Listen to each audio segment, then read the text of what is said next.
2 weeks ago, everybody panicked because Arthur Hayes, one of the biggest people in all of crypto, sold his entire stack of Near protocol tokens. Now, since then, the price ironically went up. The entire crypto market was suffering, but Near was doing fine. Yet there are people that stay skeptical. For example, because the revenue of Near over the years is not increasing. But what are the numbers that actually matter for the price development of Near? In this video, we're going to look at the on-chain data, the data most people aren't considering, to try to figure out who's buying here, who's selling here, and where the price is likely going from here. Hi, my name is Gerhard. I've been in the crypto space for the last 8 years. I hit my first million 3 years ago, and I did this mainly through active trading of altcoins. My track record is linked down below. In the last 2 years, I started publishing my trades in real time, and this is the chart. And on average, I made 5% per trade with an average holding duration of 27 days.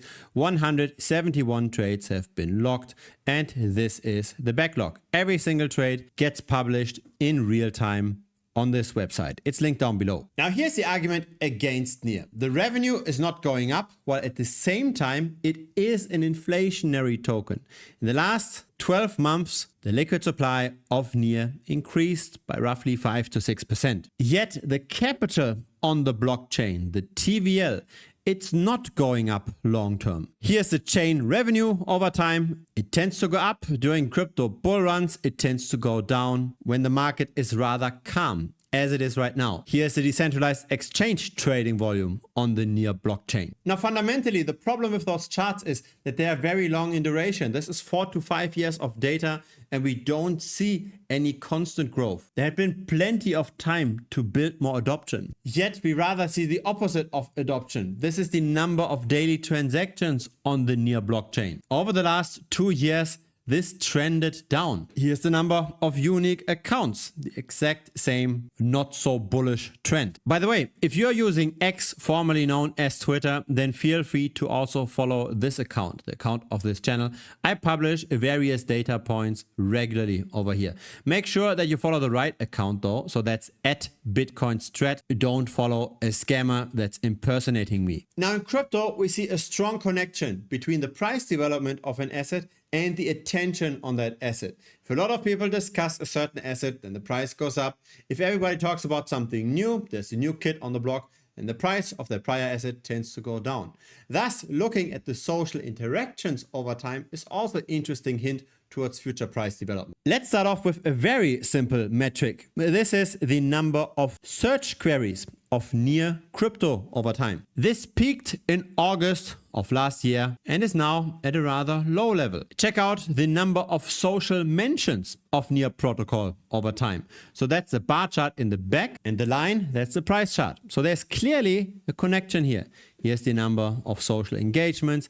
Here's the number of creators that discuss Near. Overall, the sentiment of those interactions is declining though over time. Here is Near in US dollars over the long term. The dotted line, that's the average price over the entire history. If we expect Near to just trade around an equilibrium, around this dotted line, it might have upside potential of roughly 70% from here. It might hit $4.08. The question is that risk worth it? What we see over here, that's the Near price relative to the altcoin market cap. Very long term, Near tended to underperform the rest of the alts. We see lower highs, we saw lower lows, and even with the recent rally, we are still within this long-term bearish trend. Here is Near relative to Bitcoin, a very similar setup. The next resistance is at 25% outperformance, but we could potentially underperform Bitcoin by 66%. The underperformance, of course, comes from token inflation. Here's the number of Near tokens over time. And while this grew very quickly in the past, so the Near supply doubled several times in a row, going forward, the growth rate isn't that problematic anymore. 1 year from now, we will have 1.4 billion Near tokens. Now we are at 1.2 billion. But historically, the inflation definitely was problematic. This is the market cap over time, while this is the price over time. So the market cap was much more stable because there's more and more tokens hitting the market. Thus, the price tends to decline. It takes more and more capital to keep the price stable. It looks like from one cycle to the next, the market cap tends to slightly decline, which would put the upper bound of a potential next rally at 7.5 billion in market cap. So that's a gain at the current level of 2.5x or 150%, which boils down to a price target in the most positive case of $5.93. While relatively speaking, the inflation rate is going down, the issue is that none of that inflation still gets staked. So all of the additional supply now gets sold off. Here is the number of staked NIR over time. That's pretty fixed at 600 million now. Now 600 million of currently 1.2 billion, so roughly half of the supply is staked. If the staking does not increase and it stays at the flat level, then all of the additional supply expansion could potentially turn into selling pressure. The number of NIR tokens getting staked has already been flat for the last 3 years. Now, short term, what matters for NIR is just how much leverage is currently in the price. Recently, we tend to see much more trading volume on the perpetual futures compared to the spot market. Most people trade crypto nowadays using leverage and using derivatives. And that matters for the NIR price as well. In the last 24 hours, we had roughly 40 million worth of trading volume on the spot market. Compare that with the perpetual futures market. Here we had more than 200 million worth of trading volume. The funding rate for NIR tends to be positive most of the time. But with the recent rally, we have seen quite a bit of trading volume expansion. And there is positive correlation between how much trading volume we have on the derivatives versus where the price is. More attention, more trading volume means a higher price. Less attention, less trading volume means a lower price. First, the shorts got liquidated, subsequently the longs got liquidated, and now the market is in an equilibrium. But here's the problem. The number of bets that are currently being made on the NIR protocol price is very, very high. And there's a strong correlation. The open interest is a measure of how much short-term leverage we currently have in the asset. When leverage goes up, when open interest goes up, that's also when the price is going up.